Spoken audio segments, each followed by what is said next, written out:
Biz hepimiz 9-10-11 yaşlarında bir avuç çocuktuk. Koşar oynardık arkada sokaklarda. Seslerimiz çoğu kez karışırdı, büyük caddeden gelen gürültüye çıkardı ta semaya. Ne zaman bir derdimiz olsa, bir şey merak etsek, koşardık arkadaki çamur yola. O yolda bahçe içinde bir evde otururdu. Galip dede anlatırdı, birinci harbi yaşamıştı o. Yemen'de, Kafkas'ta, Çanakkale'de. Gözlerinde binlerce parıltıyla anlatırdı her şeyi. Geçmişi her gün yeniden yaşardı o. Yine bir gün bir akşamüstü koştuk gittik yanına, sormak için herhangi bir şeyi. Anladık ki artık yoktu Galip dede aramızda. Şimdi hepimiz artık büyüdük, öğrendik düşünmesini, her sorunun cevabını bilmesini. Seslerimiz çok kez karışır, her sese çıkar zamanla hepsinin çok üstüne. Çoğu zaman çok derdimiz olur, çok şey merak ederiz, bir yerde hiçbir şeyi bilemeyiz. O zaman anlarız ki hala yaşar içimizde.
Bana sevgi, Sevgi dağıtıyorum. kime kime şuna buna daha kime sana bana sevgi. Sevgiler boy boy renk renk cins cins sevgilerim var. Kime kime ona buna daha kime sana bana sevgi. Sevgiler olgun genç çoluk çocuk ihtiyar, her yaşa uygun sevgilerim var. Esmer kumral sarışın hiç fark etmez, denizde kum bende sevgi bitmez. Ta içten ama ta içten sevdin mi, hiç sevdin mi? Kime kime ona buna daha kime sana bana sevgi. Sevgi dağıtıyorum. Kime kime şuna buna daha kime ona buna sevgi. Sevgiler boy boy renk renk cins cins sevgilerim var. Kime kime sana bana daha kime ona buna sevgi. Sevgiler al kardeşim bu pembe sevgi sana. En olgununu sana ayırdım anneciğim. Sevgilim senin sevgin bambaşka, ama kalbimi tüm insanlığa pay edeceğim. Ta içten ama ta içten sevdim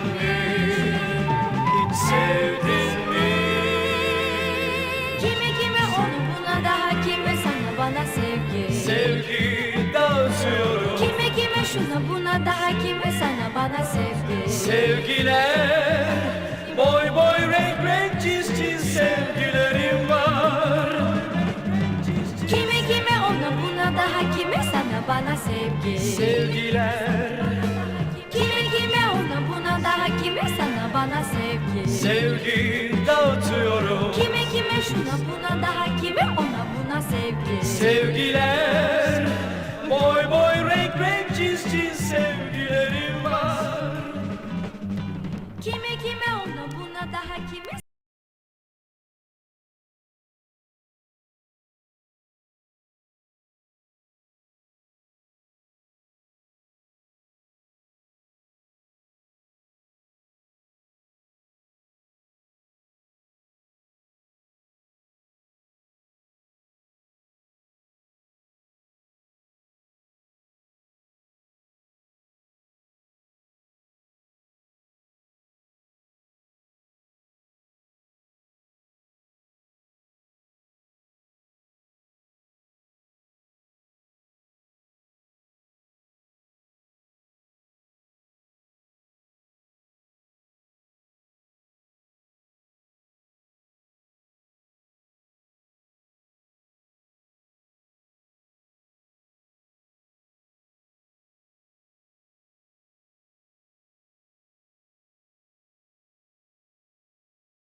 You Can you there? hear me?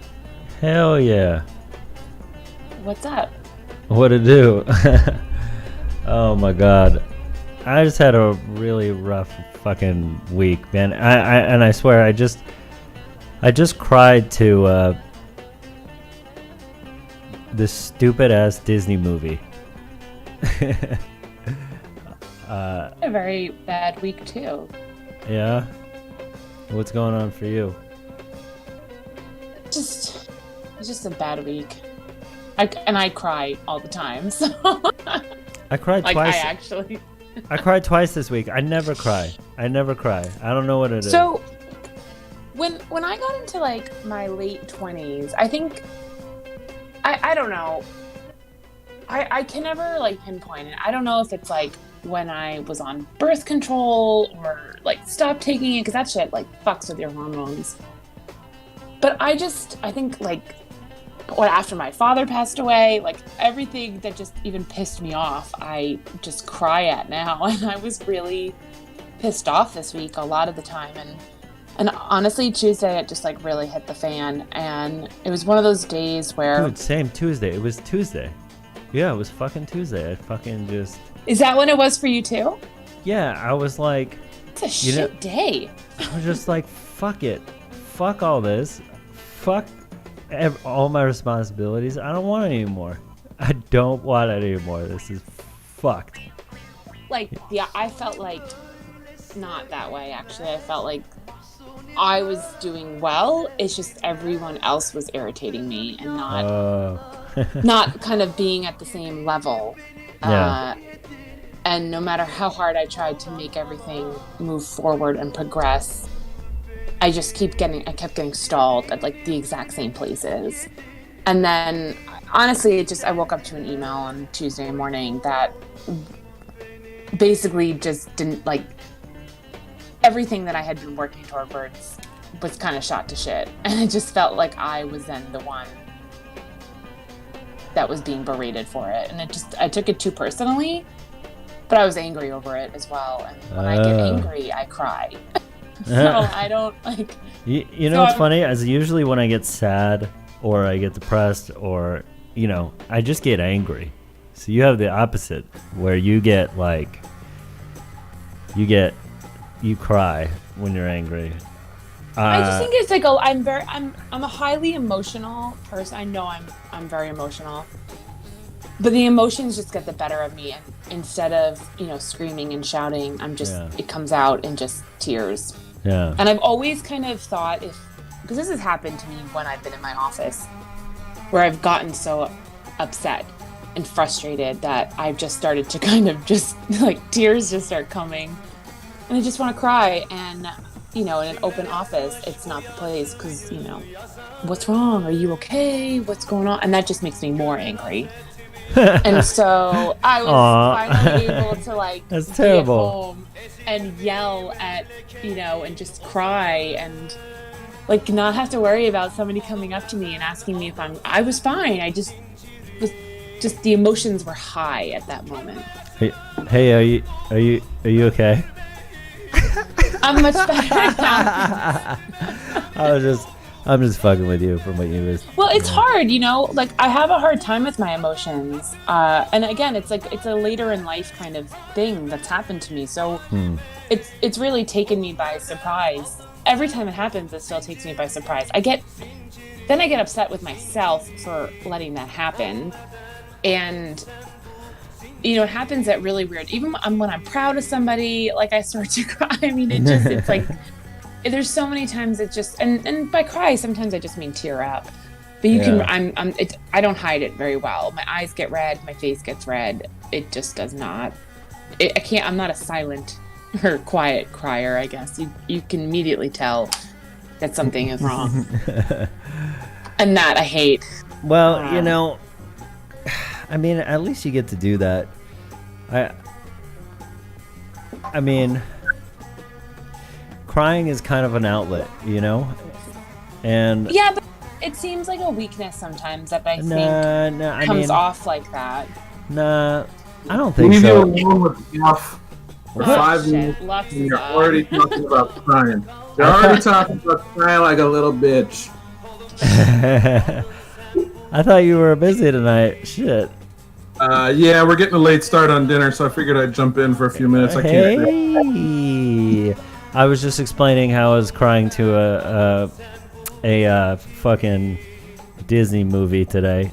What was the movie though? I watched. It was the stupidest movie. It was Real Steel. Have you guys heard of it? I've never So seen it. it's this movie that came out in I think the early 2000s, but it's based off of those like robot boxing. You know it's not a board game, but it's like this. It is kind of a board game. It's a game, and each player has like a robot in the ring, and they punch each other until one of the heads explode. Do you remember that? Oh, yeah, I remember that game. Yeah. So yeah, I do. That game is. I remember that from my childhood. yeah, it's so stupid. But so it was a movie, and it's basically about like this dude who's like down on his luck, right? And he owns one of these robots, and you know he basically tries to sell his son to the kid's aunt, and then the kid and him bond over this robot, and they win fights and stuff. And I think I just got emotional. I think I know what the combination is: Disney plus father-son like business always makes me, and robot make me fucking tear up. I don't know why. Well, no, I think I know why. It's because you know. Maybe some deep-seated relationship with my dad and shit. And watching robot movies. I used to watch like what is it? Oh my god, Short Circuit. Do you guys remember that movie from the 80s? Oh, yeah, for sure. I remember that. Right? Hold on, let me see if I can bring it up. It's a classic. Yeah, that made me cry like a bitch for sure. Short Circuit? Yeah. Really? It made you cry too? I was gonna say that it made me cry. I don't know why. I don't even remember why. Because he like kind of became alive or something, and they tried to make me cry. kill the robot. I get hit by what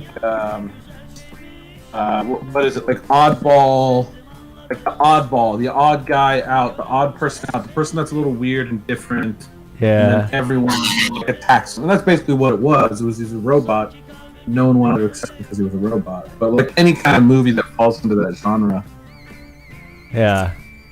No, I think you're right. I think that's part of it. I love this movie. I loved it so much. And I love the robot. Oh man. So good. Yeah, and then I had that mental breakdown earlier this week because I had to pay money for my car maintenance. Fuck cars, by the way. Lux, I know you're all about getting a car. Just to let you know. It's Lux. It's Lux. Yeah, it's like feedback or something. I did just watch your video of driving through the city, and I thought that was kind of cool. Oh, really? Mm-hmm. I gotta tell you. Come up to the Boogie Down when next time you do that. Where's the Boogie Down? The Bronx. Oh, is that what it's called? Is that what it's? All right. Yeah, so actually, I'm thinking about doing it again because I wasn't really happy with it. It was supposed to be a low lift video. I was like, yeah, I'll just strap like a camera to my head, and just drive around and then like throw it up on YouTube. But that's not what happened because I needed to stabilize the video and the angles and like I had to do it like twice. And the first camera I got didn't have good low light. It looked really shitty. GoPro or something? That's what I thought it was. Yeah, well, actually, the one in the video that you saw is mainly like 90% of it is my actual phone strapped to my head. Oh, wow. And that's why the lighting is not as bad in low light. The ones where you see where it's panned out a little bit more, that's the GoPro knockoff, and it's just like you could tell like the lighting shitty. It's all pixelated and stuff. Yeah. It's cool though there's like a lot more people out. It looks a little bit normal in some ways. Yeah, and that was like a Monday night. It wasn't even Saturday. I drove through Saturday, and Saturday was cracking, but like the footage was just so bad. And so this was supposed to be a low lift video so that I could just post something, and I thought it might be cool, but I just couldn't get happy with it, and I tried to stabilize it in so many different ways, and then edit it. It just took way longer than I wanted, and so I think I want to do it again. I would love to drive through the Bronx, But yeah, I'm glad that you thought it was decent enough to watch. I was really worried about it. I was actually really curious what your car looked like. Oh yeah, that's it. Well, so I had to get. I fucking hate cars, man. They just depreciate in value and they suck up your money. Like I had to get the brakes fixed and all that shit. Already? Well, yeah, it was a used car, and so that's what I'm saying is like they have like this 150 point inspection, right? And then I read it, and it's like, well, the brake pads are allowed to be at least 4 millimeters, right? And it's only been 2 months, right? So how the fuck did it grind all the way down to the bare bone? Driving in the city. You think that's it? You think that's reasonable? It takes 50,000 miles. You probably bought it with worn out brakes. I would say the brake pads were more worn out than they probably should have been.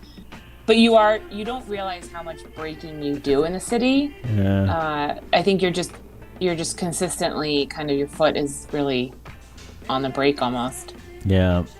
And that's That really. Depends on how heavy you drive too. You know, if you're braking Well, hard. I brought it to the for a checkup, right? Because I wanted the oil changed, and they were just like, "Yo, this thing's unsafe to drive. we need to like replace this." This was like the BMW dealership. You probably could have gotten away with it a little bit longer.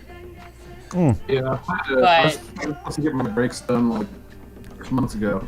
I still haven't done it. I mean, you don't. You can feel it when your brakes are going. You know, more than you can see it. Sure. You know what I'm wondering is like if it was already really, really low and they sold it to me that way, and I just don't know the difference. So tomorrow when I drive it, I'm gonna be like, You should immediately feel a difference if you have new brake pads. all right.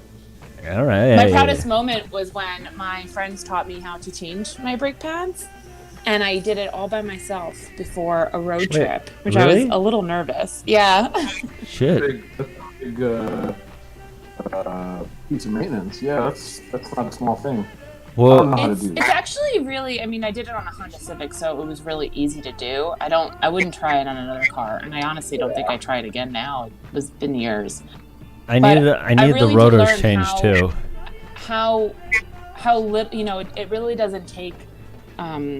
It's very cheap. You know, it's only like $40 or something to buy the brake pads, and you know they charge you over $100. It's the labor that you're really paying for when you go to Yeah. these places. So, I mean, if anybody is listening and has any interest in cars, and I would really highly suggest pursuing that even as a hobby, because you could really save some money, and you know you could really put together cars. My brother's friend right now, him and his wife restore old cars and bring them to car shows.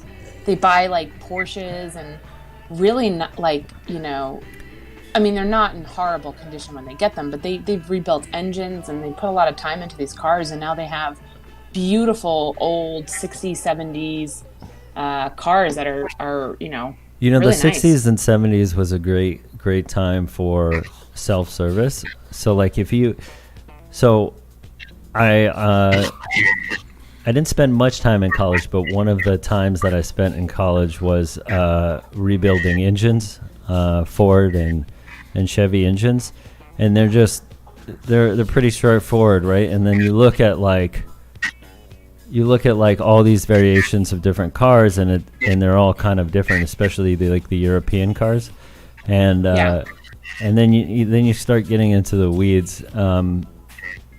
Yeah, so like I don't know. The other thing is I don't have a garage or time. So yeah, it's definitely something that you need a space for. But if I'll change my oil. I changed my oil on my Toyota. I would do maintenance in my Toyota truck in California, but I don't know. The Mini seems like a European beast, and also no garage. yeah, Yeah, yeah. But it's just, it saves you a lot of money if you actually know, and it, you know, for sure. I get It's an important nice to thing do to something with your understand. hands, too. Yeah. mm-hmm. Uh, Yeah. Speaking of which, speaking of New York, I found this article literally 2 seconds ago. I mean, like 2 minutes ago. Well, before the show started. So there's these three men who are service workers in Grand Central are accused of get this, building a man cave in a storage room under Grand Central, and they would go get drunk and watch TV, Pretty cool. and they had like a couch, a fridge in there. I should ask my cousin. He's an MTA worker. This Maybe is he knows about it. this is awesome. Apparently they're being suspended for it. I don't know. I always had. Do you remember like Ninja Turtles 2 or whatever? Teenage Mutant Ninja Turtles 2, where they find like that like abandoned subway station, and they go Yeah. and they live in it. Hey, what's up? Yes. I said no name. I wasn't sure if you guys were gonna come, so I might end up doing like I might have to do an unboxing depending on if enough people complain about it, because I labeled the channel as if I was gonna do unboxing, but so far I said no name's the only one here. I don't know. Where is, man? I accidentally went live like a half hour before the show. An hour before the show. Oh my gosh. Yeah. I saw It's very Duff. distracting with Lux, like all that background noise. I lowered him down. You can lower his. Can I lower him? Yeah. I gotcha. Yeah. I got him.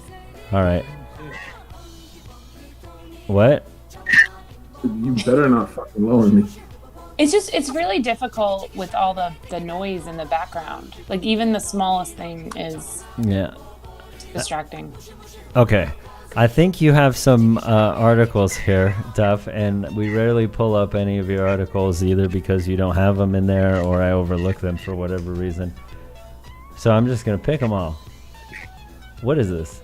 A Russian billionaire with close ties to Putin made suspicious payments to Nobu. So I'm shocked, Lux. You've probably heard about this. It might even be on your list. It's this huge investigation that was done by BuzzFeed and other journalists that really uncovered corruption within our banking system. It's not just one article. There's several articles here, but it's just stream media, and what it's saying is just. Oh, there's a lot of articles here. I didn't get through almost half of them, but it's basically saying that there has been. This is the part you can stop on. Wait, you're cutting out a little bit.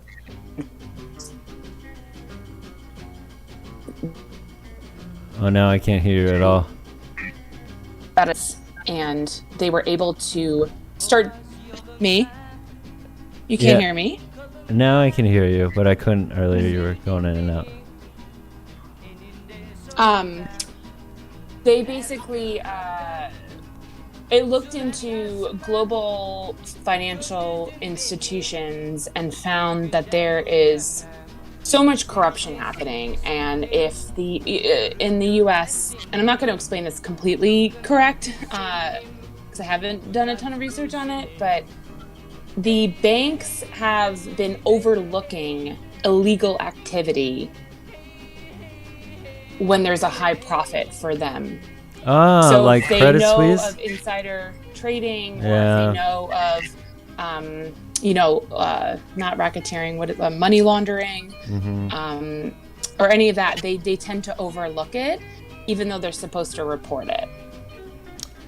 Yeah, man. I mean, no, it's Deutsche Bank or whatever. They have a lot of those cases. Deutsche Bank. Yeah, that's it.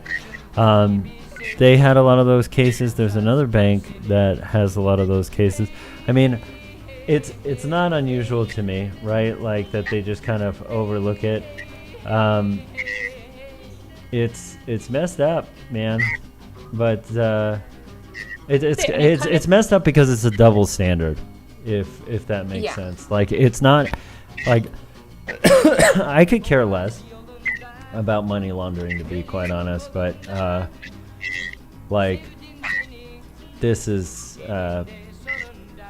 introducing a double standard makes no sense to me. So yeah. And I think that it's another example of just how corporate elites are just getting away with so much. And it kind of ties into when I learned about just the next story that I had. It reminds me a lot of what's happening with Epstein and how there's just all of this corruption that happens at such high levels of our institutions, whether they be public or private. And you have to be in that elite group in order to benefit from the corruption and be a part of it. And once there's any kind of investigation or kind of just looking into it, everyone scrambles to protect their own. Well, I think that's the greater problem in general is that we have this double standard where some people, like if the government wrongs the people, right? Nobody gets arrested. Do you know what I'm saying? Like nobody suffers any consequences. And that's a problem. They get, and I think what you're saying is that it's even with the elites or very, very large corporations, they don't have the same consequences as me, right? So like if I Different. violated a privacy law or I did money laundering, I would get arrested and thrown in prison, right? Whereas if a government or a company or people responsible within that government or company, that doesn't happen. And I think, even with law enforcement, which has been like the biggest topic of 2020, right? It's not it hasn't been in the past a consistent form of accountability when a police officer does something wrong. There's plenty of cases where they just kind of get suspended or fired off the force, but they don't get jail time or prison time. Yeah. There are cases where they do I was suffer reading something consequences. the other day that there's only it's a very small handful of cases. I think it's like a third of the cases that are actually result in some kind of action besides being fired, and then out of the you're brought to trial or you're reprimanded in some way, and then only like a third of those are even brought to trial or are convicted. And So it's a very small percentage of and I think it's hard. There's a lot of union rules that kind of help protect the officers, which I do think that is good in some ways, but when there's just when it's just so blatant, I think that we have to be able to do something about the cases that are not the exception anymore, right? They kind of, I think, were thought of before as maybe the exception to the rule, but these are becoming the main, these are becoming the norm now. Yeah. And how do you deal with that? Yeah, I think it goes back to answer the question, how do you deal with that? I think you have to get dark money out of politics and deal with lobbying. Lobbying serves a purpose, so you can't just go and get rid of it. But I think you need to do something about the way that it functions right now. It gets fundamentally broken. And then you have to close the loophole, or not the loophole, but like the ecosystem between politics and like Wall Street, for instance. So I mean, Obama, for instance, when he came out of office, he went and hung out in Hawaii for like a year, went into semi-retirement, and then he came back to public life, and the first thing that he did was go and give a bunch of speeches on Wall Street at $500,000 a pop. So no one is lobbying for like the American people. Nobody's out there saying, hey, there's people of it's and it's too partisan at this point. And I think if people could really say like, hey, we're all getting screwed here. It doesn't matter if we're Democrat or Republican, we're the ones that are hurting. I think if we could, it's funny, I was actually just watching before we came on this documentary on PBS about the Gilded Age, and everything that they were saying, I was like, this could just be today, about workers not being heard, and workers not having the wealth gap, and the people at the top and the elite, everything just being there to benefit them, and nothing being able to help people that are poorer or not as wealthy, and it's they're looked upon like it's their own fault, and sometimes it's not their fault. If in our society right now, you could easily become bankrupt by just one incident. Perhaps you get hurt and you're out of work for a few months. between the There- medical bills and all the bills that happen, you know, just during that time, you're now bankrupt. And Well, there's let's say a you- there's a gap, right? So like when you enter this world, you kind of have to climb out of it. There's like this sensitive point of time that every person has to have, right? Especially if you're young and you're coming out of college and you're out of debt, right? Like there's this period of time that if you don't get your shit together, save, get a good enough job, you end up in the situation that you're talking about, where one little piece falls out of place and you're done so quick, especially if you don't Jenga. have the family backing or family money or anybody helping you out, you know. You're done. you're really not allowed to take risks, right? So I mean, there's a lot of people, so I think that where some people would maybe potentially not go that route of maybe going to college or just going into the workforce to ensure that they have health insurance or whatever that path is, they might do something else a little bit more creative and maybe stretch, you're really not allowed to fail. You're not allowed to fail a little bit. I'm not saying that we need to support everyone and that it just becomes a society like that, but I think there should be a certain amount of, failure taken as a good, not such a bad thing. I had an interesting conversation with an old man today. He was a client at work, and I find myself for the first time in my entire life, and maybe this just makes me old, but I find myself really connecting with like 70-year-olds on, a lot of the things we talk about on this channel. They're very, very aware of and very, very concerned of, and I find myself having less in common with younger people and more things in common with older people. Does that make sense? For example, privacy has always been a huge huge topic with like older generations, and at least the ones I've spoken with, like most of them really give a shit.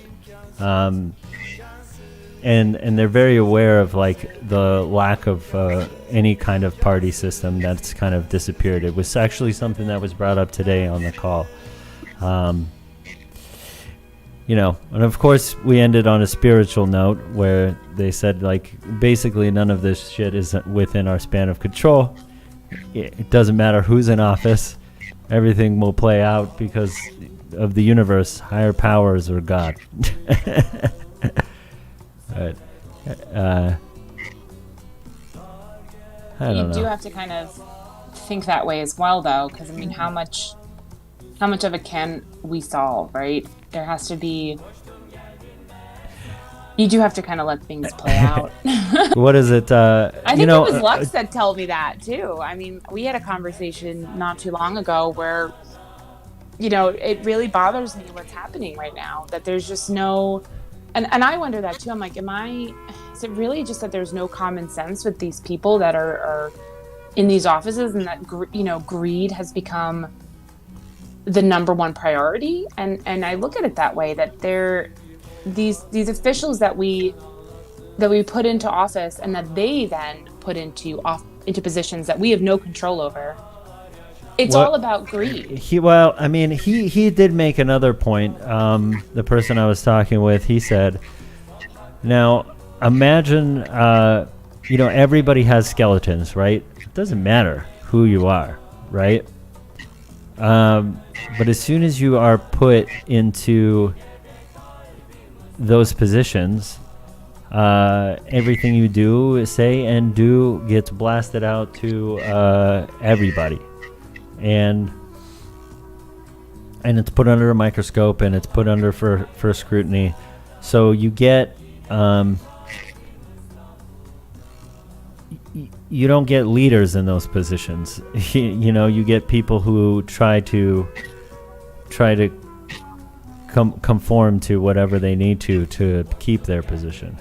Does that make sense? Yeah. I guess that was the point that he was trying to make, and maybe I'm not doing it enough justice. I will say this, back to the money thing. I had a thought, and it reminded me of you, Lux, because and I want to say it here, right? Because sometimes we talk about cryptocurrency and all sorts of alternative things, and I think it's worth pointing out that the biggest argument, and I hear a lot of people saying this, is that cash or the U.S. dollar is not backed by anything, and that it's a belief that we place in it. And to a degree, that is true. But if you think about how money moves, how the cash moves, it's backed by companies, the U.S. stock market.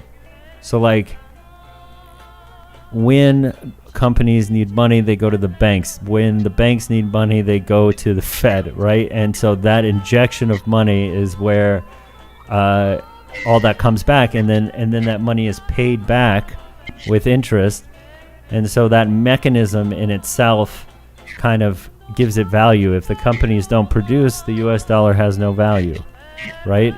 So it is technically backed by a mechanism of some sort. Now the inflation portion is a completely different thing, but it's the most concerning thing to me. But I just want to point that out because I think that a lot of people assume that the US dollar is just kind of made up funny money. And that's not necessarily true. Thought you might appreciate that, Lux, since you're a cash man. Yeah. Yo, you sound kind of low. No, I'm just tired, but I was trying to find this great TED Talk about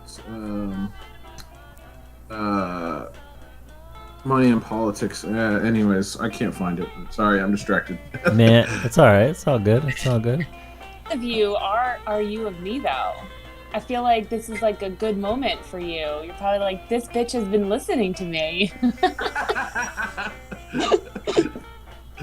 Sorry, you were 5 expecting years more later. from me. Yeah, you're expecting more from me. It's so anticlimactic. Sorry. Oh, I wasn't expecting anything. Trust me. Expectations were very low. Wow. Okay. There's this great TED Talk, and yeah, it is. It's Lawrence Lessig is his name, and Lessig.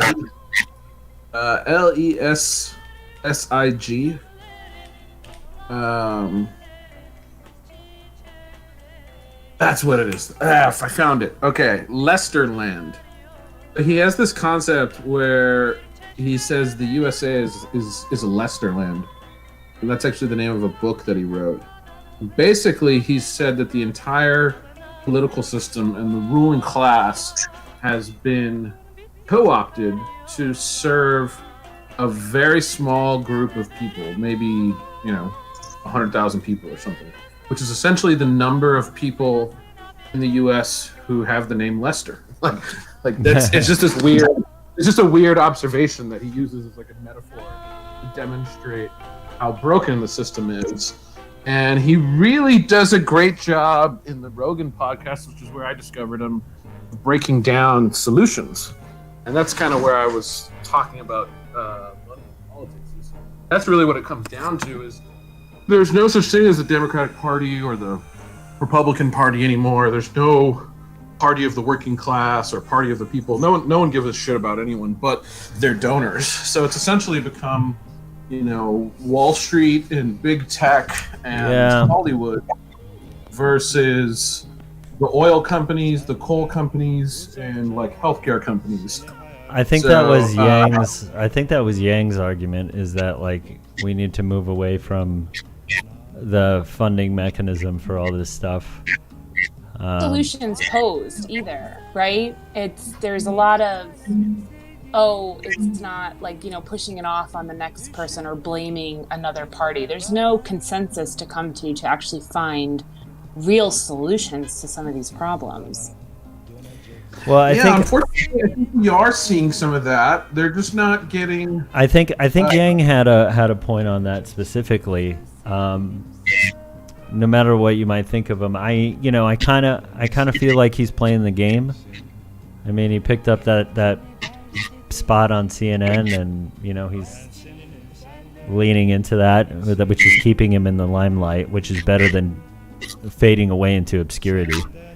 I mean, he politically actually speaking. had solutions, like everything that he would come up, he would propose a solution to issues that he talked about, and not just say, kind of blatant campaign remarks. Yeah.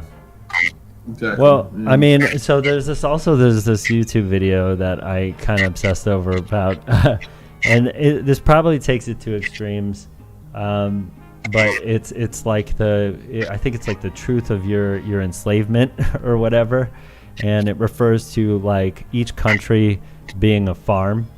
It goes way back in time where it talks about like the kings and the lords and kind of how that system worked, and they realized that they could get more productivity if you give the kind of the illusion of freedom that we have today, and give people choice and stuff like that. So now we are at the spot where these countries are farmers, but human farmers, and us being in the United States, serving a select few people. It's kind of why I brought that up. It reminded me of it. But as Woody Allen would say, I just can't think about those things. It gets too depressing. Yeah. Yeah. So on that note, I'm going to share something techie that maybe I Said No Name will enjoy. So there's this like hacker Linux terminal, and it includes a some system stuff here on the side, a terminal in the middle. Let's see if I could bring up a full screen, a little keyboard for touchscreen. I don't know. I like these things. They're fun to look at. It's got a little file manager here. It looks very, very hacker-esque. You have like your location, network location, and network traffic info on the right. All of this stuff. That game that you had us play, remember, with the bomb? Yeah, man, we should be playing that again. Yeah, I Said No Name. Check it out. Heard of, sorry. What? Heard of what?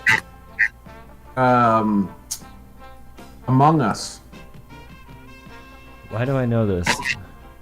Among Us is like a new game. It's like super hot. Oh yeah. Have you played like Mafia or something like that? Yeah. Or like a long time ago. Yeah. It's basically a computer version of that. In space. Yeah, this could be entertaining content if we played it one night. Can we? Is it multiplayer? Yeah, we could all play together, or we could play your screen and. But yeah, no, it's multiplayer. It's for free. We could all download it and play together. Basically, you play as one of these little spacemen. You get loaded into a spaceship, and you have to run around the spaceship and do like tasks, and like you see they're doing little tasks, and so as you're doing these tasks, there's 6 people on the spaceship. One of them is a killer, and the killer walks around and kills people. And if you discover a dead body, you report the dead body, and then everyone goes to a little meeting. He just killed somebody, and everyone goes to a little meeting, and then we like discuss who we think the killer is, and we try and vote the killer out, and we like throw them out of the spaceship. Dude, this is cool. This is kind of like Clue. Something meets Clue. Yeah. Yeah, it's kind of like that. It's kind of fun. And so, like, the idea is the killer is trying to kill everybody before he gets caught, and everyone else is trying to catch the killer. And it's kind of fun. You can play it on your phone. You could play it on computer. Guys, have it, like, available. let's do this next week. Let's do it. I want it. I want to do it. It's the last time where we're just playing through Twashi's. Well, we could share. Everybody can download it, and I can give you a link, and I can put it all on one screen. But we'll figure that out later. Exile the imposter. He's the thing that they recommend is that you don't use audio while you're playing until it's time to vote. So the reason is because you don't want to be like, you might make a noise or something and be like, oh fuck, they're gonna see me, like, and then we know that person's the killer, so you're supposed to like mute the channels during the parts where you're like doing tasks and the killer is killing. So only you would be talking on the podcast, Twashi, but still might make for good content. And then we would all come together, open up the channels when it's time to vote, and we discuss who to vote for. Okay, I mean, we could do it that way, or we can introduce a greater challenge of you have to like in real life, right? You wouldn't be able to mute each other. You would have to. No, that would be kind of cool. Yeah. So watch a couple videos. Just Google or watch a couple videos on YouTube and just see some other people play. A lot of people are streaming this right now. Okay, I'm down. See how they do it. Let's see what you got here, Lux. Oh man, it's been like a crazy last 24 My last hours. thing was for you, Twashi. I don't know if you want to come back to it. Oh, what? I found a site that. Remember how we talked before about voting and just understanding like who you're voting for? I found a site that you can figure out all the information on your local candidates. Oh, you're a fucking good person, dude. This is good for me. This is good for the world. I have no idea. So maybe like post. I didn't know. I mean, I'm stupid for not knowing it. Honestly, when I found it, I was like, oh, this makes a lot of sense. But a friend of mine today told me that in California, she lived out there for a long time, and they would mail her a book of like a little bio on all the candidates. And I thought that was really cool. So she mentioned this site to me and said, well, now that I'm in New York, I guess I'll have to go here, which I had never heard about. So for all those not understanding who you might be voting for, be a good place to check it out. You don't have to spend too much. I just wanted to share that so that we wouldn't forget. No, this is great. It's really important. It's really important shit. This is what I was asking for because I'm lazy. I tout about it all the time, but I'm too lazy to go figure it out. But it might be the most important thing that we can do, the things that we can do. Okay. I didn't see that. It was like at the very bottom. I thought it was a part of the Jeffrey Epstein shit. I just didn't know what to do with that. So now we can get to Lux's novel. Novel. I only have like one page this week. Oh, by the way, I went on last week and it wasn't even updated. That's how good I was. It didn't even have this week's date on it. I'm sorry, I'm just really proud of myself. He's in Canada. Well, oh yeah. Sorry, man. Well, maybe you can find that. Maybe I'll give you an action, Mr. I said no name. Go find a website that's comparable. But I guess Canada doesn't really have this kind of problem. Maybe they do. I don't They know. vote for their prime minister, right? I mean, Dude, I was talking with a Canadian about Carvana, where it's pretty much a car vending machine. You can order a car online and they deliver it to you, right? And they're like, what is this? That's so American. I didn't realize that was like an American thing to like put a coin in a building and it'll spit out a car. oh, I didn't realize that it did that. I thought it just delivered the car to you. Well, so you could do that, or you can opt in to actually go pick it up. They give you like a coin and you put it in this machine, and then it's this building full of cars, and the car gets like brought down, and then you just drive off with it. The most American thing that I heard this week is that there is a so-called like Uber. It's a new startup that is basically Uber for what do you call it when you get kicked out of your apartment? Why am I blanking on this word? For eviction? Evictions, yeah. It's a company it's a startup that's helping landlords connect with people. It's basically employing those that have really lost their jobs within this current recession and employing them to go and evict others from their apartments and their homes. Oh man, that's a rough gig.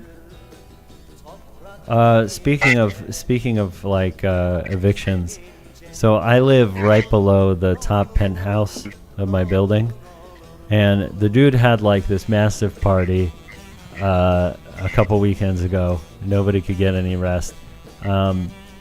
His lease was up, and he's rich. He has another apartment in LA. He has multiple properties, and guess what? This dude does. He decides to take advantage of the no eviction. You're kidding. You won't leave. Dang. I thought he was moving. I thought you said he was moving. Yeah, but like he's not out yet. He and they're like, well, they can't evict me, so I'm just gonna stay here a little bit longer and take my sweet ass time. What a piece of shit. The name of the company is called Civil, Civvl.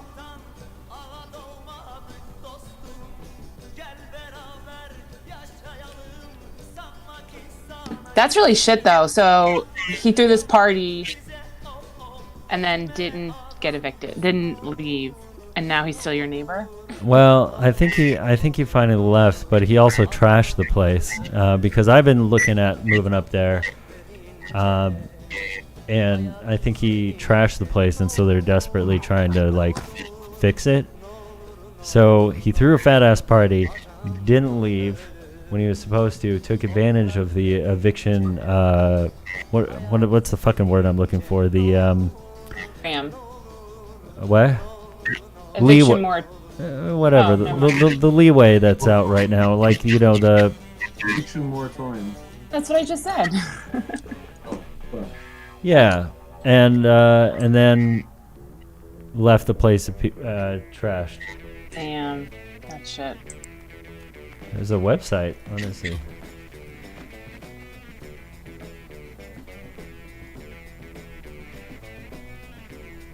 It's taking forever to goddamn load. Whatever. Chinese tycoon who criticized Xi Jinping's handling of coronavirus jailed for 18 years. yeah, I think we were talking about China a little bit last week, and you were talking about privacy, and if you've been talking about this like a reoccurring theme, but if we're going to ban TikTok, we should be banning everything. And I think last week I made the statement that the difference between TikTok and Facebook is that TikTok is a Chinese company and operates primarily in China, at least from servers and yada yada yada. I made some sort of comment about the difference between the U.S. and China is that the U.S. isn't an inherently bad actor. And I think Jet immediately was like, no, that's not true. Like, what the fuck are you talking about?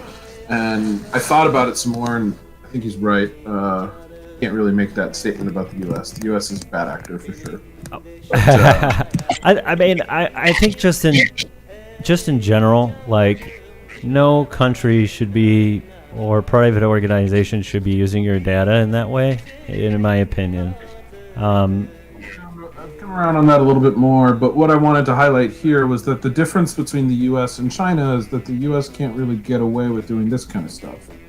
That clearly China is autocratic. It's authoritarian, where you're not allowed to even criticize leadership without risking jail time. You know, and this isn't a nobody. This is a billionaire. This is someone who has a lot of money, a lot of resources, a lot of influence, and power, and they're going to spend the next 18 years of their life in prison.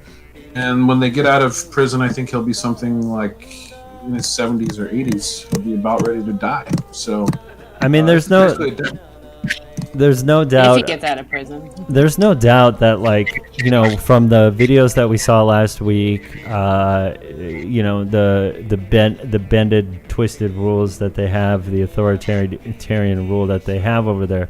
There's no doubt the way they do things is like dramatically different, and, you know, some would feel are violations of basic human rights.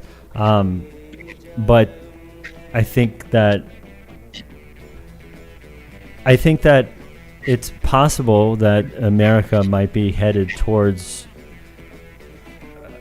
some of these things. There's a lot of things that happen, and it's being attacked from the flank, right? Like right now, you feel that you know, the method in which authoritarianism is occurring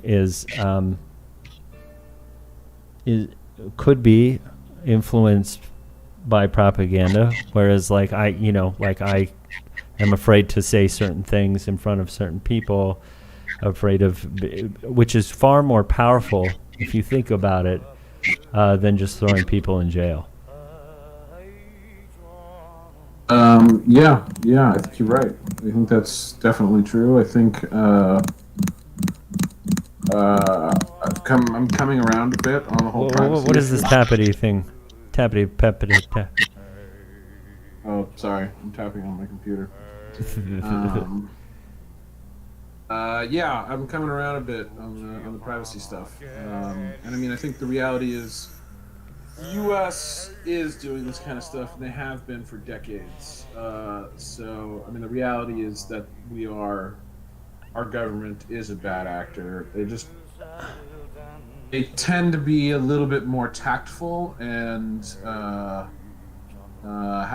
demonstrate a little bit more discretion when it comes to their own citizens, American citizens. But when look at what we did in, you know, some of the things we've done in Vietnam, some of the things we did, you know, Bay of Pigs, you know, what we did during the war on terrorism. I mean, well, I think, you know, some of the torture stuff that we did. I don't know if you guys have ever read those reports, but it's fucking terrifying. Some of the things that we did to people, real torture. I'm not just talking about waterboarding. You know, fucking stuff that makes waterboarding a picnic in a park. They did horrible shit to people, and so, you know, for me to say that the United States is not always a bad actor, I don't think is a fair assessment. That's funny you say that, because I kind of went backwards and thought about, like, I went about thinking about it, and it's one of these topics where, like, why should people really give a shit, you know? And when I was talking about the 70-year-old that I was talking with, is like they're not used to the acceptance of modern technology in their lives and the modern day conveniences, whereas we are, and so people are more attuned to allowing that to happen. But for a 70-year-old, it's all brand new, right? The other thing is I tried to take a step back and like really, and I'm still working on it, how to explain to people why this is important. And one of the talking points I thought in my head was, beyond governments, beyond private organizations. Governments and private organizations are made up of people, and people are flawed, and having your data out there in such a way that somebody might mishandle it, misuse it, or make a mistake, or be self-serving. Knowing that your data and things about you could be potentially seen by a bad actor outside of governments and private organizations, or misused, was one of the points I thought about. Yeah. Yeah. Well, Can you imagine some like college dude at Google looking through private information and yeah, for sure, it's definitely concerning. And I mean, it would be pretty clever of the government to get caught doing this kind of stuff with the NSA and decide to shut down the programs, but leave these kind of programs running in places like Facebook and Google, so they could still access that data when they need it and not be totally liable for it. You know what I mean? So, I'm coming around. Oh, that's a good point. I didn't even think about that. Kind of coming around on that a little bit more. There's some stuff I left in the schedule about some privacy stuff that happened with Facebook recently. They're in a lawsuit in Illinois, pretty big one, and $750 million, I think. Basically, everyone in Illinois can get $500 right now from Facebook or something like that. It's crazy. Peanuts. Fucking peanuts. But there's a couple of other things going on with Facebook. Ireland is saying that you can't transfer data from Europe to the US anymore, and Facebook's threatening to shut down operations in Europe. Wow. There's a lot of stuff happening. I'm hearing my roommates come, so I gotta jump off. But, all right, man. I'm slowly starting to come to the dark side of the whole privacy thing. I mean, even when you have the realization, it's going to be so hard. I'm struggling so hard. You don't even know. But soon I'll look like that guy, like you. All right, you were so slow to pull that image. I feel like it really didn't come off well. But when you started talking about buying a new laptop to send disinformation to Facebook, it just sounded like a loony person to me. But I'm starting to see your side of the argument now. So. Soon we'll be sharing a padded cell. Oh, bro. right. I'm going to share once I get like a practical way of doing these things. I'll be sure to share it. I'm exploring all sorts of different ways to minimize the footprint, and there might be a monetization model there. You might be able to make some money off this. Maybe. I felt that way when I was talking to the 70-year-old. He was like, that's why I use WhatsApp, because it's encrypted. And I'm like, well, it's not, because it is only encrypted to the server, and they can say that it's end-to-end encryption because it looks like it, except for on the server. It's the transport level that's encrypted, but that's another story.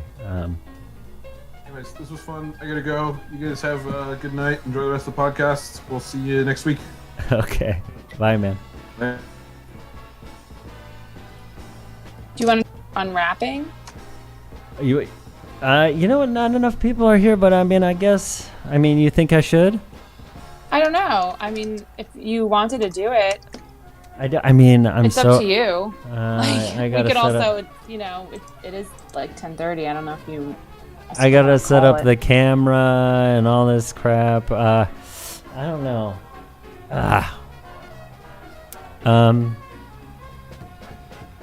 I'm just helping reach your fan base. Yeah, actually, so the last unboxing I did was I do whatever I want. Yeah, I mean, I said no name. It's the last unboxing that I did was the laptop, and it went really well. That's still picking up views all over the place. Cool. But I mean, I don't know. I'm gonna give away the board too. I don't know. Ugh, whatever. I think we could still talk about a lot of things. Duff, you afraid to explore that? Well, let's do it. Come on. Okay. It's never been just you and I. Has it not? Really? That's funny. No. That's so funny. Let me see if I can pull You up bailed some- on me the last time. You said you wanted to do your unboxing. So Yo, did I really? No. You said you weren't interested in doing an No, I unboxing did with not. me. I did not. I said, we have a text. I can prove it. I said no name. I'm not giving it away on the stream. Although that is a good idea. I wouldn't be giving it away on the Well, stream. he would be the only one to, or she would be the only one to get it, right? I know, that's what he's hoping for, right? I think we so. gotta build some hype. He was actually, I said no name was around when I started the channel, and I did my first giveaway, and I only had maybe 20-30 subs back then, and I was Yeah. like, hey, I'm doing this giveaway, so the odds of you winning this are actually pretty high. Pretty cool. But now it's a little bit different. 1 in 570 people. Well, you should be proud that you grew it that much. You've got me thinking I should, I really enjoy this. I kind of want to do my own podcast. See what I could do. You should. I think it's very therapeutic. And you learn, I learned a lot. We talk about this every week. I learned a lot. You learned a lot. We all get to hang out. But I think with any content creation, it's easy enough. It feels like a phone call, in a way. The podcast portion is really great and easy. It's the YouTube videos and content that takes time, Yeah. You have to shoot it, do editing, make sure it's decent, and then tag it all, mark make sure that it's all the algorithms make sense, and that's the part that's a pain in the butt. But once it's done, it's kind of cool to kind of just sit back and look at your work. You know what I mean? But you don't have to do it on YouTube, right? I mean, if you do you have to have it on YouTube? Or that's like just a where your podcast. following is. Yeah. Is that, So is that I kind of where originally- you started? Well, yeah. So I started this channel.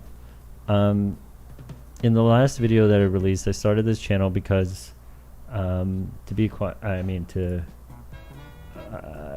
was really depressed. Actually, I needed an outlet. I wasn't playing in a band anymore. I had lost my job. My dog died. I got diagnosed with Crohn's, and it seemed like my entire world was falling apart. Yeah. And I just started making videos, and then I wanted to do a live show, and it was originally me and Jet, and we would get together every week and we'd talk about celebs, tech, and things like that. It wasn't until 2020 when we started kind of diving into all this political stuff. Celebrity person. That's kind of funny. What do you mean? Well, because he used to be a writer for hip hop publications, and so we would talk music and things like that. A little sprinkle of tech That's here. really cool. I just when you were saying I talk about celebs, I think of an enter E or something, I mean, we kind of did. We kind of spent some time kind of gossiping and things like that. Speaking of which, didn't Eminem have some dude attack him Eminem. I don't know. Eminem. EMIN or something. Eminem. Why am I not spelling Eminem right? EMINEM. Okay, so somebody apparently attempted murder. Somebody tried to attempted murder of a burglar. I'm here to kill you. Rapper Eminem feeds off home intruder. The arrested suspect is then held at Macomb County Jail on $50,000. Macomb. Whatever. Macomb. Yeah. Macomb is the setting of To Kill a Mockingbird. Oh, it's one of my really? favorite books. So Macomb County. When Mr. Mathers asked him why he was there, he was told by Mr. Hughes that he was there to kill him. Yo, what the fuck you doing in my house, bro? At least he's telling the truth. I know, I guess so. Wait, can you imagine, like, some dude sitting in your couch, like, what the fuck are you doing? Where is he living that he doesn't, like, have a lock on his door or... I mean, he probably... Where's Macomb County? I think it's in Alabama, Mississippi, right? Yeah. So, you know what? There's one in Michigan. Never mind. Oh, that would make sense if he lives in Michigan, because homeboy's from Detroit. I mean, none of these... The Macomb County that I was talking about is not in Mississippi, and it's M-A-Y. So Macomb, Hughes is alleged to have thrown a paving stone through a glass-plated kitchen door in the back of Eminem's house. He had evaded a security team stationed in front of the property, a source told the Free Press. The intruder Hughes has been in custody since the incident. Blah, blah, blah, blah, blah. I mean, listen, these places aren't like security proof. I used to live in LA, right? And I used to party at these like celeb homes, and they're really not all of them are guarded. You know what I mean? Especially the old has-beens. I always thought that they kind of were guarded. No, not all of them. Like, they have security cameras and stuff like that, but mainly they just have these gigantic walls, the gigantic fences, and you can hop them, grab whatever you want. But the fact of the matter is like, you have to look like you belong in the neighborhood, and this is where like the profiling happens in Los Angeles. Is like, you have to look like you belong in the neighborhood, otherwise somebody will pick you up, either police or a security car or something like that. So these neighborhoods are kind of guarded in that sense. The other part to it is like, a lot of these houses are in the hills. So, I mean, good luck those fucking... hills are beautiful. Yeah, they are. When I took my mom and my sister to LA last year with me when I was out there for business, and it was fun because we were able to rent a car and just drive around, and like that's my favorite thing to do whenever I'm anywhere, is just drive around. And we drove up and through the hills and through those like really small streets, and you think these houses, you can't see them from the road. They look like, I would love to do like a helicopter tour or something. Exactly. You cannot see them from the road. So from the road, they just look like a fence, and it's not even that wide, and maybe they have a garage door or a door, you know. And then behind it all is this like gigantic house and plot of land. Yeah, that's exactly right. And so, A, good luck fucking getting up there in the first place. B, how do you know which one to hit? It's just, it's a lot. Well, we felt like intruders, and it was a public street. Like there was no, the ones that we were on, there was no security. Didn't say anything like that. But we were kind of like, we felt like we were not in the right place. Like we felt like we were out of place. Mm-hmm. There's a neighborhood up here in the Bronx, in Riverdale, Fieldston, that is like that. It's private, private security. It's beautiful. If you ever do take a ride up here, and if you ever felt comfortable putting on a mask in a car, I could take you around some of these like real nice neighborhoods up here in the Bronx. especially Riverdale, there's like beautiful houses. It's very old, very wealthy, and they have their own private security that just roams around the neighborhood daily. And like if Old they money. see if you're on that road, like they'll stop you and they'll ask you Yeah. what you're doing there. And, you know, you can drive through the roads, but you can't park. You can't do any of that. Maybe we'll do a part 2 to the drive-in in NYC, but we'll do a rich people neighborhood. It's always fun, you know. Nice neighborhoods in Brooklyn too. I Yeah. mean, even Queens. There's some nice stuff in Queens too. I've been to some of the nice. I think I've been through some nice. Like everybody thinks that the Bronx is like a shithole, but there's like this really, really fucking nice.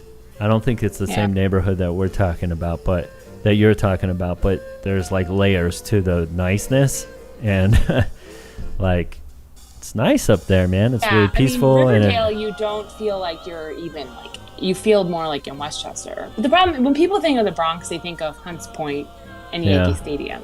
Like that's about the extent of where people's thoughts for the Bronx go. Yeah. Maybe the concourse if they actually know the city. And if you like see pictures of the Grand Concourse from even like 20 years ago, it's 20, maybe 30 years ago, 40 years ago.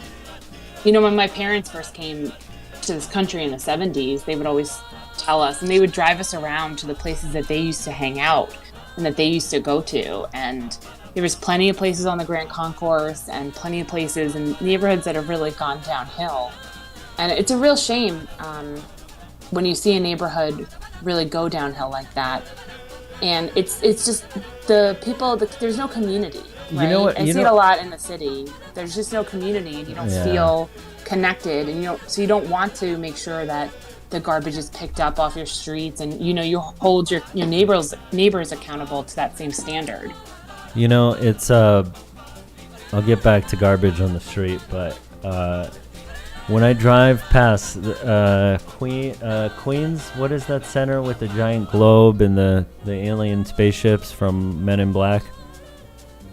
The World's Fair? The World's Fair. When I drive by there, I'm like, back in the day, this must have been like a beautiful fucking place. And now it's kind of shitty. And nobody wants to drive out there, Which is crazy because that was only in the 60s. I mean, did we talk about this recently? Or I talked about it with somebody recently about are there still World's Fairs that happen? And there are. But there's no excitement around them. Or maybe it's just because there hasn't been one near us. I'm not really sure. I mean, but I feel like it was a gigantic thing.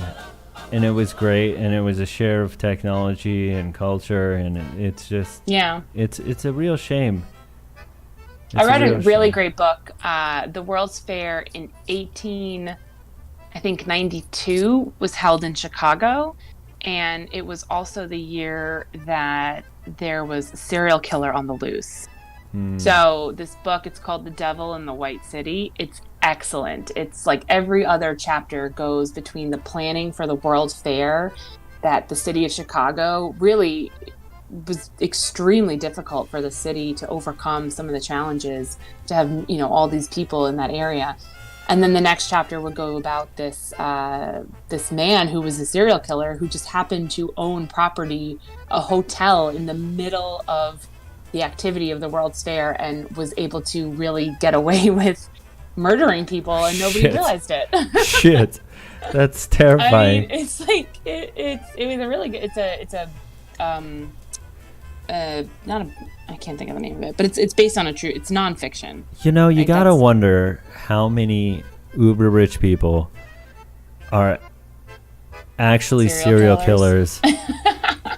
You know what I mean? Like right? you got to wonder. So I think a few episodes back, I mentioned these kids who got arrested for paying Bitcoin to watch somebody get killed live on the dark web. Yes.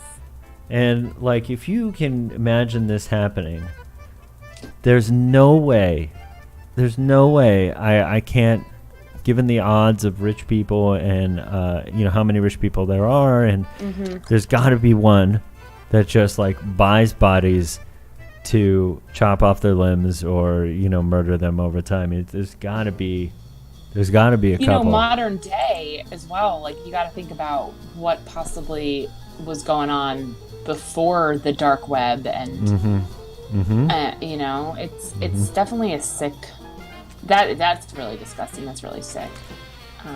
Well, going back to trash for a minute in neighborhoods, I just read today that Industry City in Brooklyn.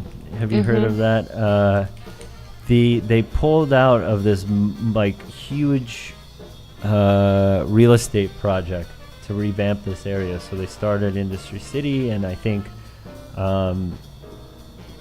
project in Brooklyn defeated by progressives. That's how they're framing it. Basically, people are worried about gentrification in the area, and so the real estate businesses were just like, well, let's just pull out.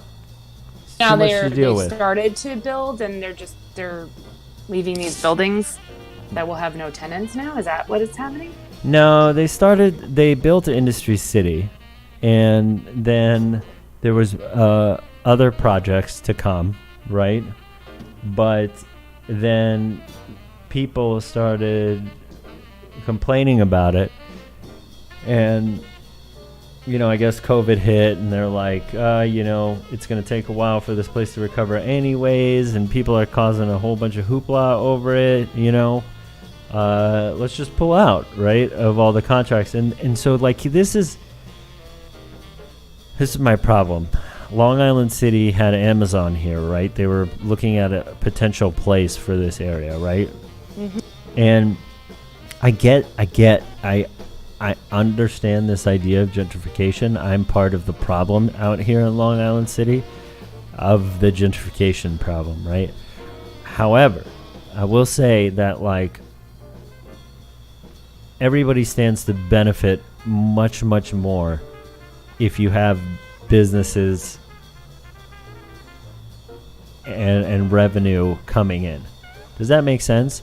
If Amazon did come to Long Island City, a shit ton of people would get more jobs. The area would grow. It would get better, and it would get gentrified. But some of those benefits would just spread across the area. And I'm just saying, I do feel like there is a way, though, to kind of work it into whatever negotiations there are to exactly, and I think maintain some of that, the real appeal about New York, and I think people, the glitz and the glamour of New York is kind of what's always highlighted, and just the nonstop energy. But the real New York, especially when you live here, and I think now it's really coming to light, is these mom and pop shops, and it's just your local neighborhoods. Yeah. And if there's a way to ensure that is somewhat maintained in a way that, rents are not going to skyrocket for these places that have been in business for the last 30 years in the same location. Mm-hmm.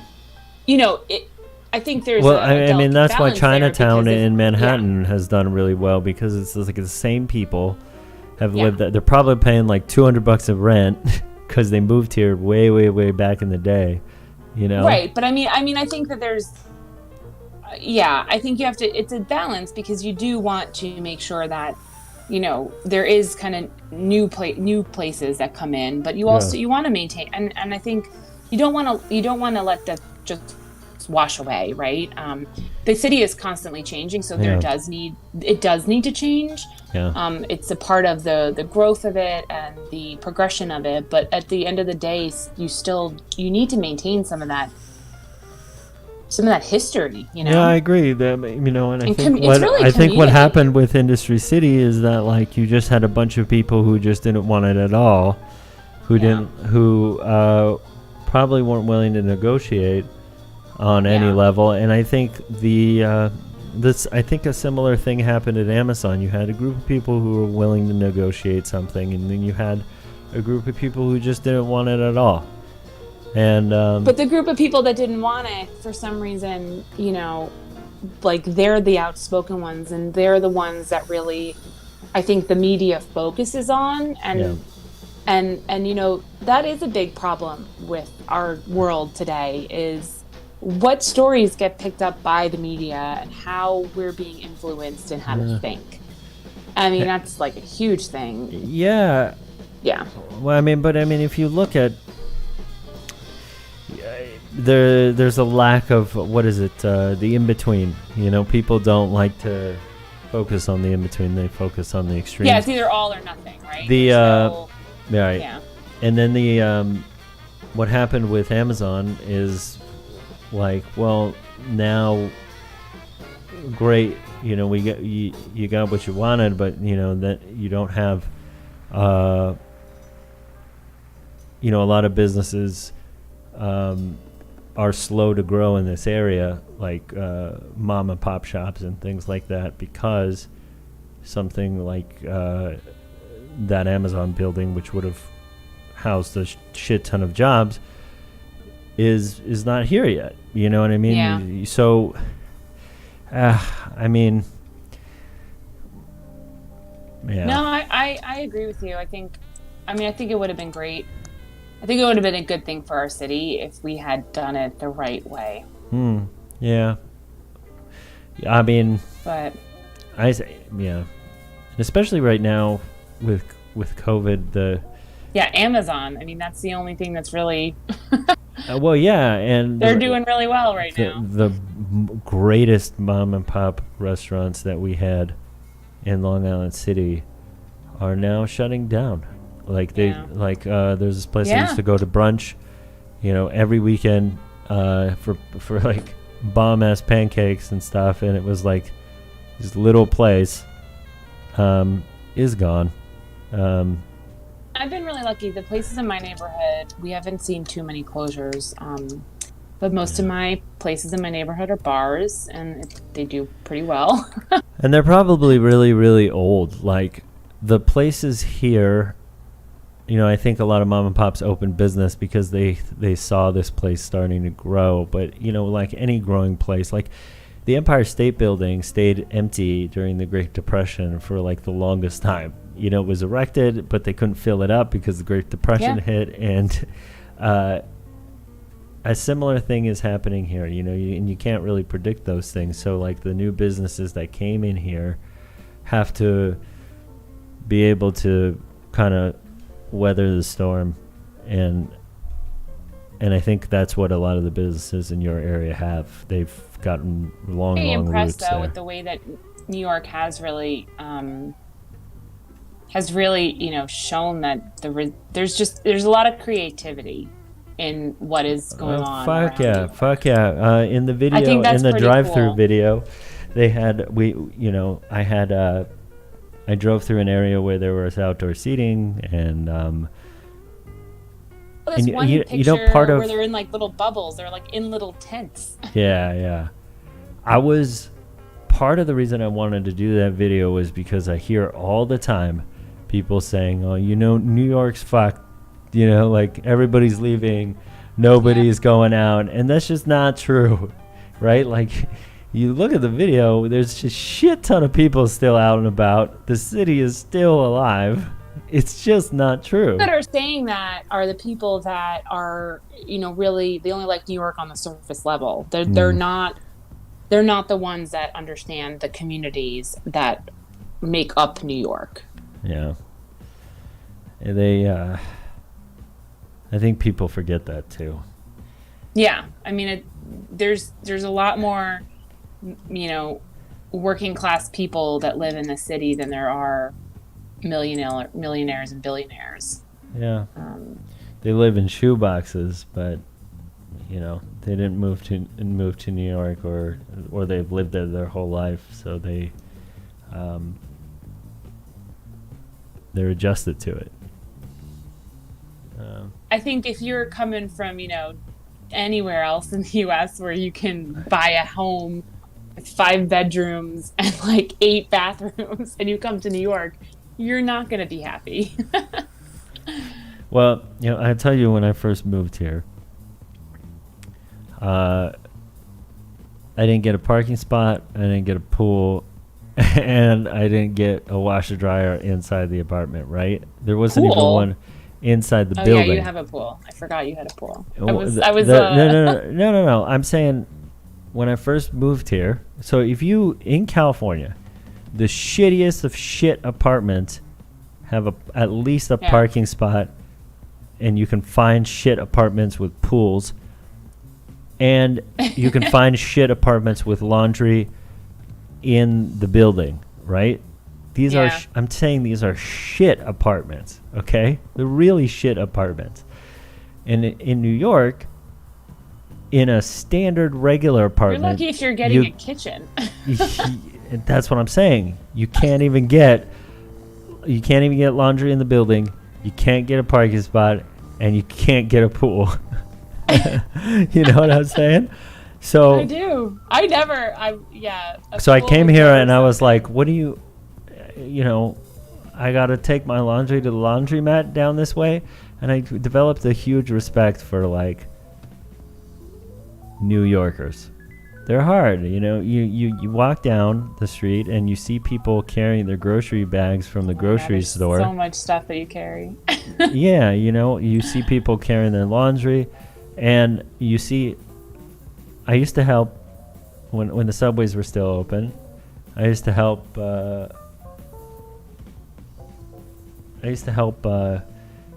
people who carried their baby carriage down the steps, in the subway.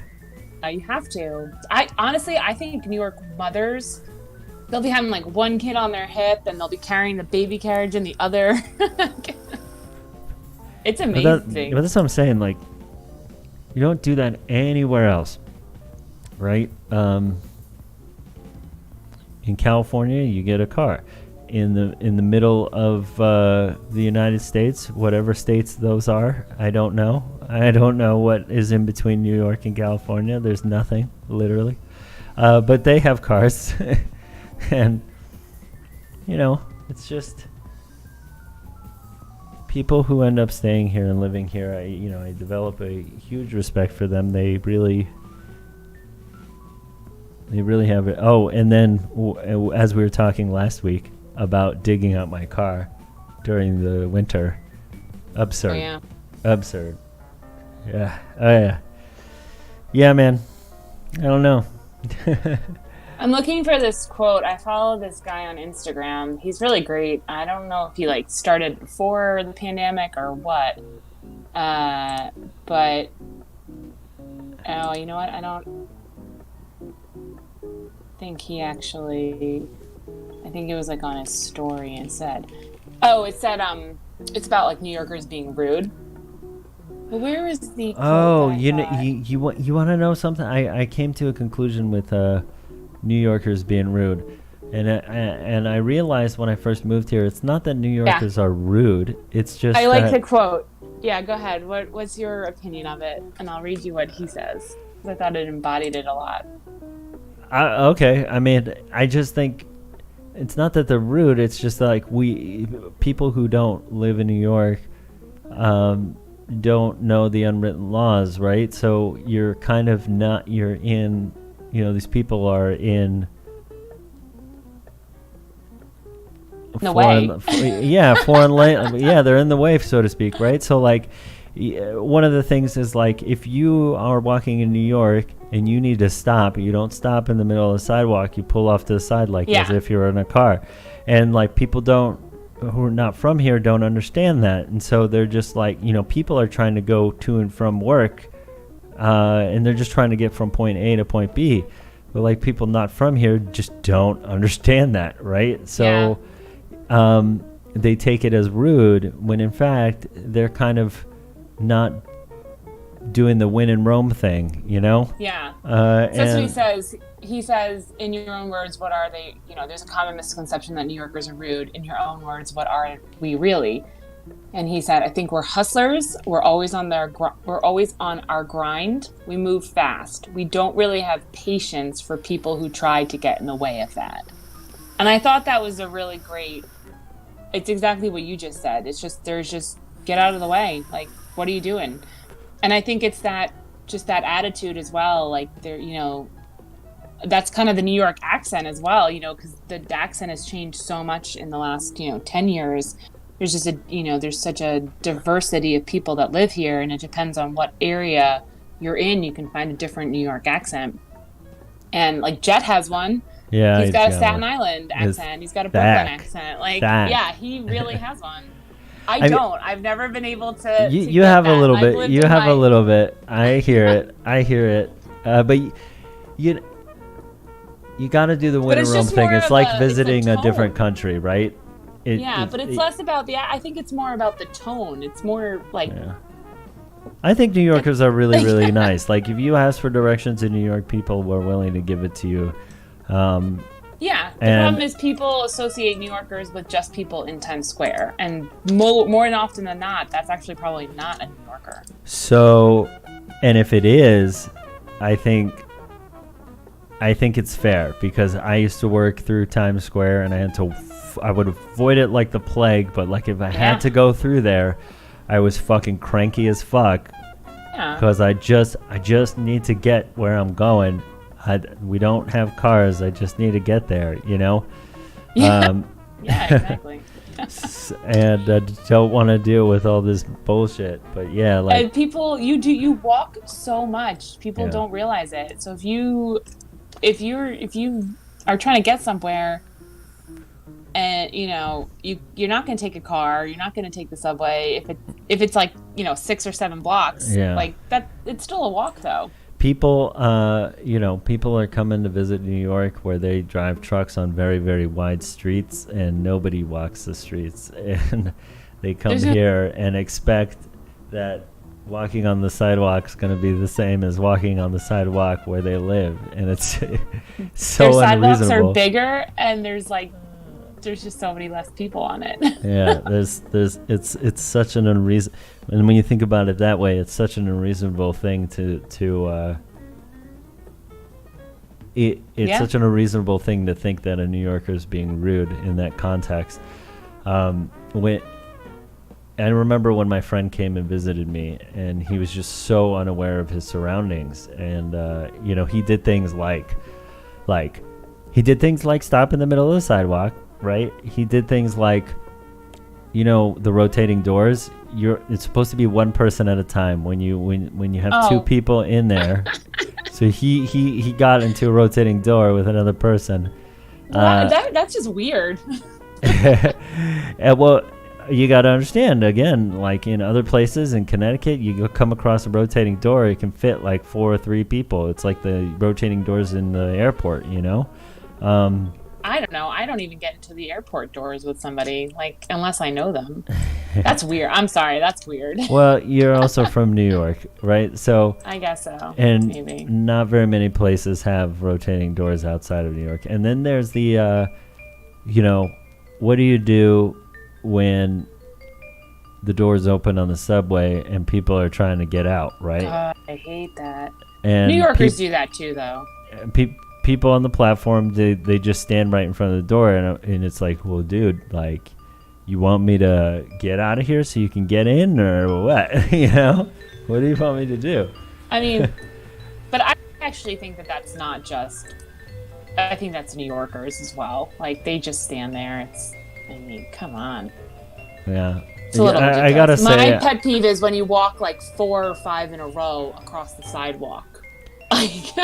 If you're more than 2 people, you need to be in 2 different rows. Oh, yeah. That pisses me off. You're right. That does piss me off. Dude, I miss I kind of miss the crowded subways. I haven't been on the subway. I was supposed to go into the city this weekend and visit a couple of people, like go to a park and hang out. And I don't have a car this weekend, so I was like, man, I think I might have to take the train. Now it's kind of a moot point. I'm not going in. But actually, what I am doing is pretty cool. And I was going to say this before we ended the show. I'm meeting a dog on Sunday to possibly foster. Wow. So I'm kind of excited. Cool. Yeah. That is cool. So I had to... Wait, so what is foster? What do you mean by foster? So, like they're going to live with you until they find an owner? Yeah, but I don't know if necessarily they're going to find. I mean, I don't know if So you can I've do always- that, dude. That's got to be hard. That's got to be rough because so you grow everybody's this kind of said attachment. that to me. I think so. This particular dog has some issues and doesn't really do well with kind of a lot of people, and so I live by myself, so it kind of works out. And apparently the last guy that fostered this dog, I guess they haven't found a home for him, but he never adopted him, which I thought was interesting. He fostered him for 3 years, and he's moving to Chicago to be with his wife, who's in the military, and it worked out because his wife was never home, so this dog didn't, was able to be okay at this guy's house. But I thought fostering was a good option for me. One, I'm a little nervous about having like full responsibility over another living creature. I think, it'll be fine, but I am a little nervous over it. And my schedule had never allowed me to have a dog before. I traveled too much, and now that I'm home, I'd been thinking about it since March, but I don't anticipate going back to the office anytime soon. So I thought it would allow me to have that time. And I don't think I'll be traveling for a while. Uh-huh. So, I mean, maybe I'll adopt. It's, he's 8 or 9 years old. They don't exactly know. So he's still got a good few years left in him. What kind of dog? It is a Labrador, I believe. Oh. I'll shoot you a photo of it. Careful with those legs, man. Those legs on the bigger dogs, they kind of go out quick. Yeah. Yeah. Oh, I'll tell you this. My dog is small, right? And It's a senior lab mix. He doesn't look that big though. oh, But okay. It's well, a really I bad. mean, It's not a great photo, to be honest. So I'm just saying. I'll meet him on Sunday. I'm just saying. My dog just had surgery on his leg. $6,000 to do the surgery. So the good thing about fostering is I don't have to pay any medical expenses. What? Who pays it? The shelter or wherever he is. So the purpose of fostering the dog is so that they don't have to go live in a shelter or a kennel. Yeah. Oh, well, I don't think that's the case, man. Like when shit goes wrong with dogs in a shelter, they get put down. No, well, yeah. But this dog doesn't have medical problems. I'm just saying, Right. in general, like, Yeah. No. Listen, there's no doubt about it. You're gonna fucking fall in love with a dog, and you're not gonna want to give him up. I mean, congratulations on your probably. new dog. Okay, listen. I mean, maybe we Listen, can I'm have a just happy doggy to have, date. like some company, Yo, it is the best friend you're ever gonna have. The best friend you're ever gonna yeah. have, and not only that, there's so many different like spiritual and mental like rules to learn from a dog. Like, if I can match my thinking to my dog's way of thinking, Yeah. I would be in a very, very good place, right? He's always very happy about like things. Everything's very simple, very accepting, very forgiving. I want to be like my dog, and he constantly reminds me to be like him. Yeah. What kind of dog do you have? I have a Chihuahua Terrier mix. He must think I'm that a was big that asshole dog. because he's like, He must think you're an asshole. yeah, lately. I mean, just Why? lately. I work all the time. I'm always stressed out, and like, we used to go on hikes together, and now we live in these apartments. I mean, he's adjusted to New York. He loves just being indoors, and Yeah. he loves it now. But back in the day, it Those types used of to be dogs don't like really long hikes, do they? I mean, we used to go to this park and hike around like a hill, a hill. But I just put him off leash. If we would go into the mountains and the redwoods and hike around, and he loved doing that stuff. He just didn't like the beach or pools. Yeah. We had our family dog was a Chihuahua mixed with something else because he wasn't a pure Chihuahua. And he was such a great dog. He passed away a couple of years ago. He was so close. He was so close to my mom. It was hard for my mom. But it's just such a good dog. I mean, I really miss that dog. He was 17. Wow. Which is crazy for a Chihuahua. Well, yeah, my dog that passed away, he was probably up there, like 17, or because he was about 10 when I got him, and then it was like almost 10 years, so he had to be like 18 or something. Yeah. Yeah. Oh, all right. I think I'm going to end it on that. That's a lovely note to end it on because I feel good. I'm thinking about my dog. I agree. And I think that you are going to have a wonderful time with your puppy. And I'm happy for you. So happy for you. Cool. Send pictures. Will And do. then I might take you up on the drive through the Bronx. You know, we can do some content creation together. Oh, that'd be fun. Yeah. If you really trust me, you might even let me drive your car. Oh shit! Maybe. I mean, you do know how to drive stick, so I think it would be refreshing to have somebody else drive. Yeah. Well, you know where I'm at, so Okay. this was fun. This was really good. Yeah. Had a good evening. Good show. Yeah. All right. Good night, everybody. Good night. I said no name. Good to see you Good back. night, no name. Good night, Duff. Night.